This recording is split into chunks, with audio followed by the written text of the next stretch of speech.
영수증을 맡겨봐 빌지리입니다. 같은 지출 다른 혜택. 지금 지갑을 열어보세요. 모든 단종카드가 좋은 건 아니지만 좋은 카드는 단종카드 안에 다 들어있는 것 같네요. 알려드리는 이 세 가지 중 하나만 있어도 매년 로또 3등보다 많은 혜택을 받고 계실 거예요. 이제는 만들고 싶어도 만들 수 없을 뿐 아니라 카드 회사에서 교체나 해지 시 지원을 해주겠다는 전화까지 할 정도였어요. 신용카드 사용에 있어서는 크게 두 가지 분류의 반응이 있다는 걸 알 수 있었습니다. 생활하는 데 있어서 아예 안 쓰고 살 수 없으니 고정 지출을 내게 맞는 카드로 사용하는 스마트한 소비자, 신용카드 사용하면 안 해도 되는 지출을 하니 체크카드만 최대한 사용하고 아끼자 소비자. 사실 신용카드 사용한다고 절제하지 못한다면 현금이나 체크카드 써도 크게 상황이 다르지 않을 수 있어요. 카드뿐 아니라 경제활동에 있어서 절제할 줄 안다면 같은 지출을 하고도 적립이나 할인으로 더 나은 혜택을 볼 수 있습니다. 불필요하게 더 사용하지 않아도 좋은 이유 알려드릴게요. 단종카드 베스트 3 보여드리겠습니다. 여러 종류가 있지만 아직까지 사용하시는 분들의 카드 유효기간이 남아있을 만한 것, 할인이나 적립이 굉장히 우수한 상품으로 추려보았습니다. 가장 먼저 여러분도 한 번쯤 떠올려 보았을 카드입니다. 바로 신한카드 더모아인데요. 단종되고도 한참이 지난 아직까지도 뉴스나 신문에 꾸준하게 나올 정도입니다. 연회비 2만원이 채 되지 않는 카드인데 왜 이토록 이슈가 되었을까요? 그럴만한 이유 바로 모든 가맹점 적립인데 그 적립 방식이 특별하였습니다. 짜투리 금액을 포인트로 주는 방식입니다. 한 번에 결제할 때 5,000원 이상 결제하면 됩니다. 5,990원 결제할 때 가장 적은 금액을 쓰고 990원을 적립받으니 무려 20% 가까운 적립률입니다. 여기까지는 일반적으로 아실 텐데 신한 더모아 카드 원래 1인당 2장씩 발급이 가능했습니다. 일단 더모아 1장, 신한금 2 더모아 1장 이렇게 2장을 사용하는 게 가능해요. 그래서 동일 가맹점에서 하루에 2번 결제를 할 수 있죠. 식당에서는 요즘 분할 결제가 보급화되어 있으니까 바쁘지 않을 때는 요청을 드려도 이해하시더라고요. 최근에는 조금 번거롭게 느껴져서 신한금 2 더모아는 해지를 하였습니다. 그리고 배민에서 사용할 때와 통신요금, 백화점에서는 더블 적립 이 가능합니다. 보통 900원으로 끝나는 메뉴들이 많이 있잖아요. 5,900원이라면 1,800포인트가 적립됩니다. 짜투리 적립 형식이 참 재밌기도 한데 지금 영상을 보시는 구독자분들처럼 너무 활용을 잘하셔서 쓸수록 손해가 큰 상품이라 출시된 지 얼마 안 돼요. 단종이 되었습니다. 맞아요. 귀찮다고 하는 분들도 많은데 그만큼 재밌어하고 포인트 모으는 걸 좋아하시는 분들이 계세요. 작은 돈을 우습게 생각하지 않습니다. 어차피 결제를 해야 하는 금액이라면 결제 수단만 바꾸고 적립받으면 일석이조. 두 번째 카드는 바로 국민비즈 티타늄입니다. 비즈카드이지만 사업자만 발급할 수 있었던 건 아니고 개인도 발급이 가능해서 정말 많은 분들이 발급하셨어요.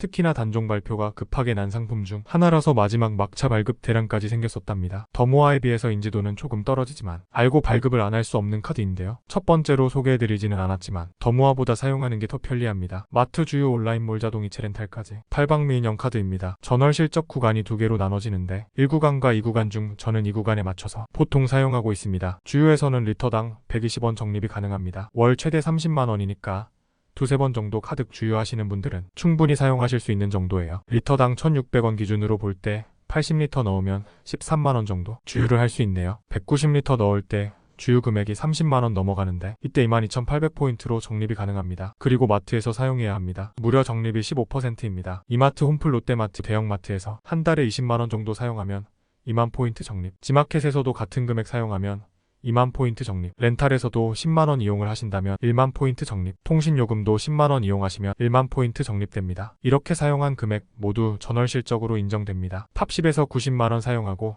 6만 점 넘는 포인트 적립. 상당히 높은 피킹률을 갖고 있습니다. 다시 나온다면 또 발급할 카드 1순위 저는 국민 탄탄대로 비즈 티타늄을 꼽습니다. 지금 티타늄은 단종이 되었고 탄탄대로 비즈는 발급이 가능합니다. 혜택이 떨어지지만 그래도 비슷한 카드입니다. 마지막은 신한 레이디 클래식 카드입니다. 학원비와 병원비의 최고봉이라고 할 수 있는데요. 많은 분들이 딱 거기서 할인이 되는구나까지는 알고 쓰세요. 그런데 무이자 할부가 매달 실적으로 인정되는 걸 모릅니다. 300만원 병원비를 3개월 무이자로 할부를 결제하면 3개월간 알아서 실적도 채워지고 캐시백도 됩니다. 그냥 레이디 클래식으로 결제만 했을 뿐인데 15만원이 돌아오는 거예요. 이런 카드 레이디 클래식 카드 이전에도 이후에도 없어요. 물론 학원비는 실적에서 제외가 됩니다. 학원비 카드로 알려졌지만 병원비로 사용할 때 더 좋다고 합니다. 또 한 가지 점심에 11시부터 14시까지 음식점에서 결제를 하는 경우 5% 할인을 받을 수 있어요. 한 달에 2만원까지 말입니다. 중요한 건 병원비나 학원비 캐시백과 별도의 한도를 부여합니다. 이것까지 하면 한 달에 7만원을 받는 거예요. 연회비가 10만원이라 좀 비싸게 느껴졌지만 5만원 문상으로 받거나 포인트로 받을 수 있어서 실질적인 부담은 5만원이었습니다. 이번 영상에서는 이제는 갖고 싶어도 가질 수 없는 3가지 단종 카드를 소개해드렸어요. 지금 발급 가능한 카드 중에서 이를 대체할 수 있는 상품은 없습니다. 그만큼 카드 혜택이 후퇴하고 있다는 이야기예요. 그래도 알고 사용하면 조금 더 나은 금융생활 할 수 있습니다. 영수증을 맡겨봐를 구독하시고 앞으로 단종될 혜자 카드 같이 찾아서 미리 선점하세요. 빌질이었습니다.